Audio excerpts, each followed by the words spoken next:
Ben, o feito de que SAIC elixa Galicia para levantar a súa fábrica de coches eléctricos de MG é unha excelente nova para a nosa comunidade e para todos os galegos e galegas.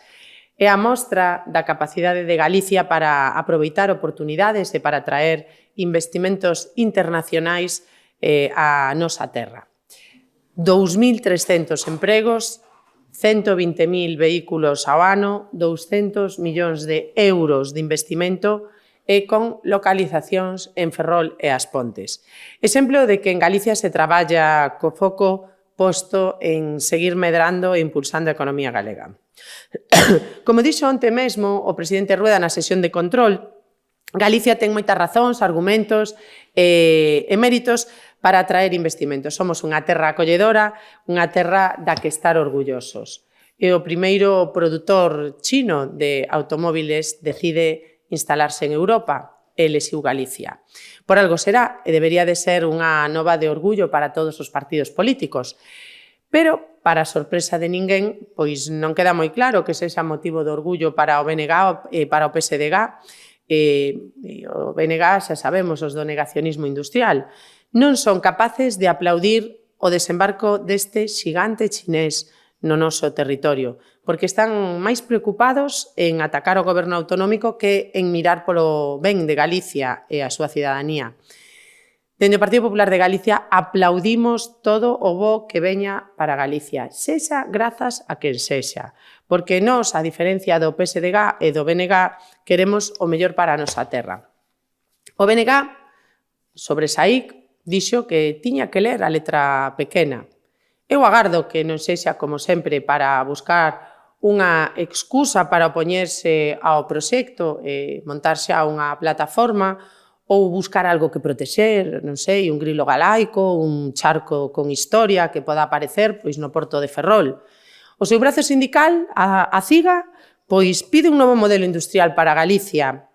Ben, isto, mentras lidera e ampara, pois plataformas, pancartas, manifestacións e protestas contra calquer parque eólico que se instale na nosa comunidade. Difícil construir unha industria do futuro sen enerxía verde. Por tanto, eu lle pido que reflexionen de cal é o seu papel nese modelo industrial que queren para Galicia e que todos queremos para Galicia.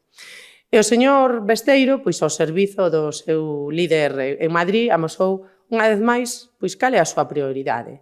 Loar ao señor Pedro Sánchez, deixando caer que esta nova era grazas ao goberno central.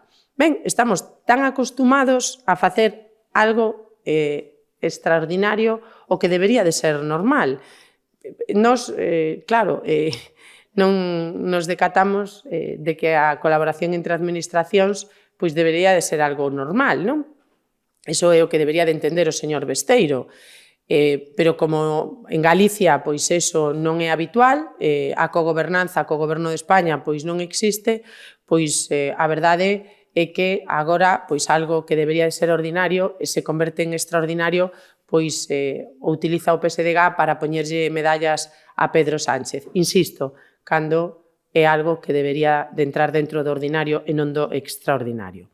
Vímolo tamén ca reforma da financiación autonómica, o goberno de Sánchez quere poñela en marcha e claramente non beneficia a Galicia, pero como ven, directamente da Moncloa, pois o señor Gómez Besteiro pois aplaude e di que sí, aínda que, insisto, non beneficie a Galicia.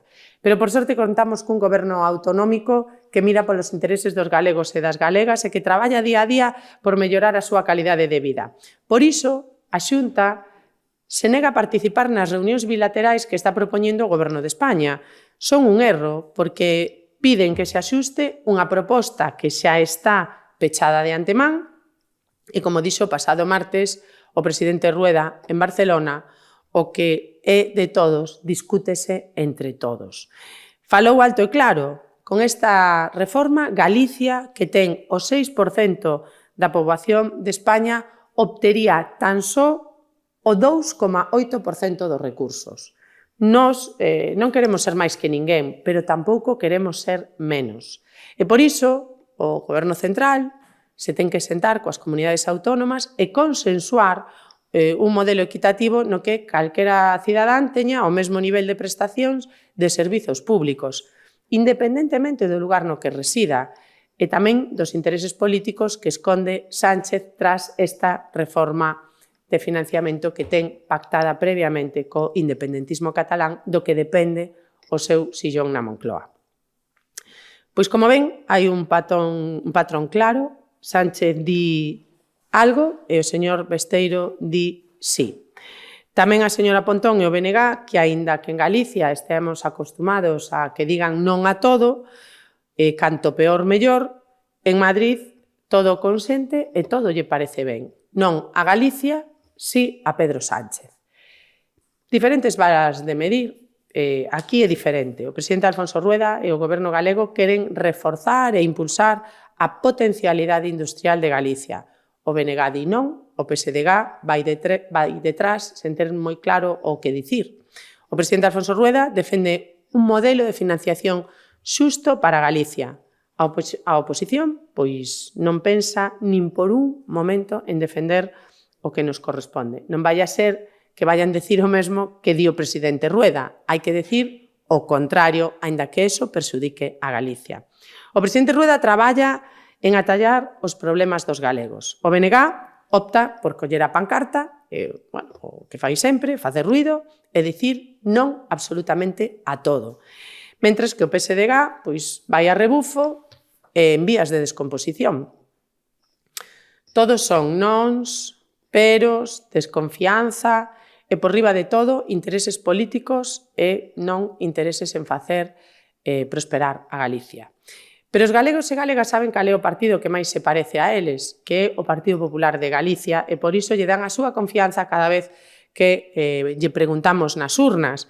E por iso a señora Ana Pontón leva 25 anos na oposición e o señor Besteiros, pois cada vez con menos apoio. Os galegos e as galegas saben que o PSDG e o BNG non son de fiar.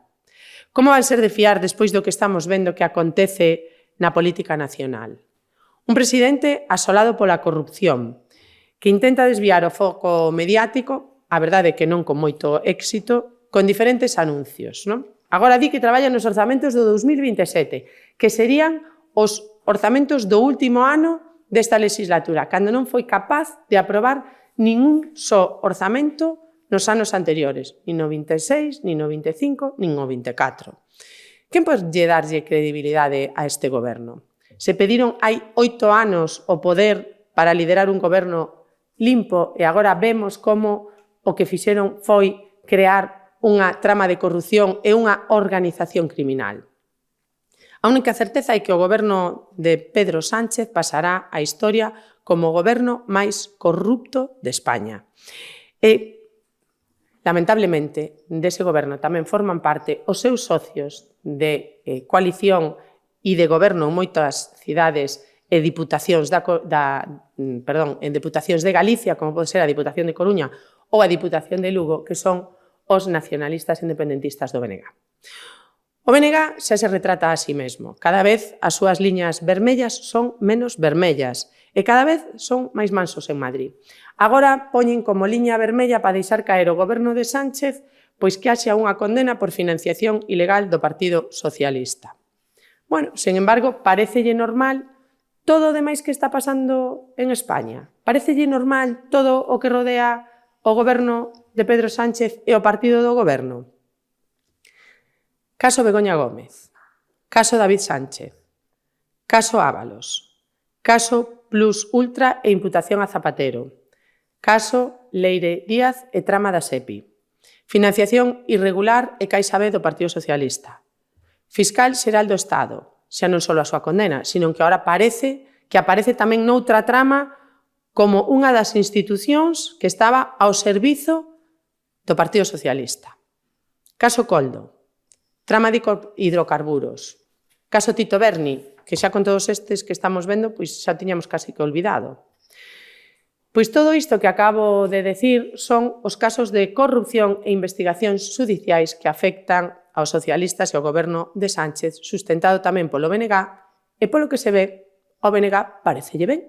Está agardando unha condena de financiación ilegal do Partido Socialista, porque todo isto É normal que haxa ministros no cárcere, secretarios de organización do Partido Socialista en liberdade condicional, que entren a registrar 12 horas a sede do partido do goberno. Ao Bloque Nacionalista Galego isto parecelle normal. Pois ben, son as cloacas do socialismo. Son as cloacas do socialismo nas que extorsionan, perseguen as xuíces e fiscais, un sicariato que se montou nos 5 días de reflexión do Guan. E para qué? Para amenazar e asesinar civilmente aqueles que estaban investigando a súa familia e o seu círculo máis próximo. A mafia debía actuar contra xuíces, fiscais e policía que se atrevera a investigar, así como tamén as xornalistas que o quixeran contar. Todo cos cartos do partido e de eleccións a disposición da trama. Ademais de institucións do Estado, como a directora da Garda Civil, o fiscal xeral do Estado, o DAO, a SEPI, o Ministerio de Facenda, o Ministerio do Interior, para que Policía e Garda Civil se puseran de perfil en determinadas investigacións. E cal era o obxectivo? Destruir o Estado de Dereito. E os seus socios, como BNG, prefiren o delito á alternancia política. Porque non deixan caer a Sánchez porque teñen medo a que gañe as eleccións o Partido Popular. Que pode haber máis antidemocrático que eso? Que non se abran as urnas porque non vai a ser que gane outro partido. Pois nada, prefiren o delito á alternancia política. E sen esquecernos de que aquí tamén atopamos o expresidente Zapatero, investigado por ser o cabecilla dunha trama e dunha organización criminal con unha trama internacional de blanqueo de capitais, de tráfico de influencias e de outras moitas cousas máis. Hai algo máis indecente que facerse rico coa pobreza? Falamos das bolsas de comida en Venezuela, se fala de que pudo ter cobrado ás familias de presos políticos en Venezuela cando el se presentaba como un mediador entre o goberno de Venezuela e outros países, non?